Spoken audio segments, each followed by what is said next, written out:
New at 5:30 from our Water Watchers file tonight, the drought in your lawn. Experts say there are very few of us in California who are not guilty of overwatering our lawns, but that's all in the past, right? We've all been cut back to 3 days of watering a week. But some landscape experts say you can gradually cut back to 2 days a week and still have a green lawn. Here's how.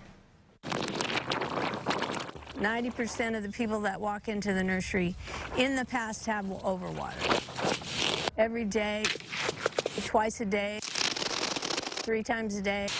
I mean, it's just crazy. Kathy Robinson's family has been in the nursery business for 53 years. She says it's simply not true that your lawn can't survive on 2 days of watering a week. Oh yeah, it's a fallacy. Robinson says you need to train your lawn to live with less water and grow deeper roots. So roots go down, they can go longer in between watering. Put your lawn on a water budget. Start with a 3-day-a-week schedule. See how long it takes for each watering station to saturate the grass where the water starts to pool or run off the lawn. Then set your timer for that station a minute or 2 less. Do that for all stations on your sprinkler control box. Then set a second watering cycle to run about 45 to 90 minutes later, with the watering time for each station about a minute or 2 less than the first cycle. What you're doing is you're pushing the moisture deeper into the soil without it all running off and down the road. The best time to water? Between 4 and 6 a.m. when evaporation rates are lowest. Watering at night attracts insects and fungus. A couple of days after your first watering day, dig down 4 to 6 inches. If the soil is dry, it's time to water again. If not, hold off and check it the next day. When the root zone is dry, you know it's time to water for your second day of the week. People forget to look below the surface because in Bakersfield, if it's 100 degrees, the top's going to look dry, but where the roots are may not be dry. So that's real important to go out and look. To maximize water penetration, aerate your lawn.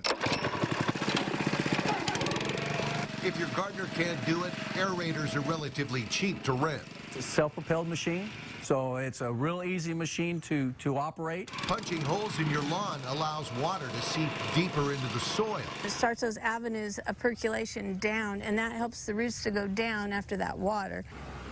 Then you need to rake up what the aerator left behind. I call them lawn turds, because that's exactly, I mean, it looked like your dog had a big episode out all over your lawn. After aeration, add a thin layer of mulch and organic fertilizer to stimulate root growth. Add fertilizer every 30 days during the summer. Mow at a higher setting. Taller grass protects the root zone from sunburn. And mow every other week to let your grass grow. The lawns tend to stay a lot greener and not have to go through that stress point of being scalped down every week if you let the lawns get a little longer. Raking is optional. The plugs will dissolve after several waterings. The mystery gardener punching holes in photographer Grant Simpson's front yard did not exercise that raking option. Jim, you need to rake those lawn turds up. You can't just go back and put your suit on. Oh, but I can, and I did.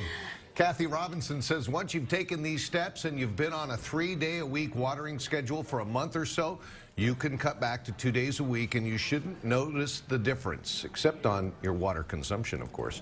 For more information, you can log on to our website and click on the Water Watchers icon.